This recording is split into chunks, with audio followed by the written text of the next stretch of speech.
Halo, saya Mercy Tirayo, presenter program Update Corona. Perbarui terus informasi Anda dengan berita-berita independen dan terpercaya di YouTube channel Kompas TV. Jangan lupa untuk subscribe, like, dan komen, serta aktifkan tanda lonceng untuk mendapatkan notifikasi berita-berita terkini.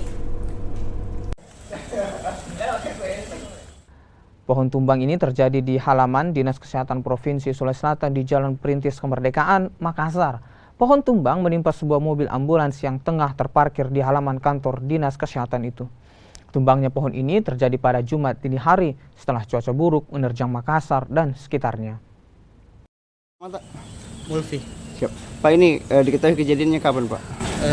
Sekitar subuh tadi, sekitar jam 5 subuh. Terus yang apa saja yang ditimpa pohon ini? Satu unit ambulans itu diperuntukkan untuk pengambilan darah untuk mobil unit. Oke. Terus selanjutnya apa tindakan dari pihak sini, Pak? Kita laporkan dulu ke pimpinan bagaimana kelanjutannya. Kalau sudah ada dari pimpinan baru kita tindak.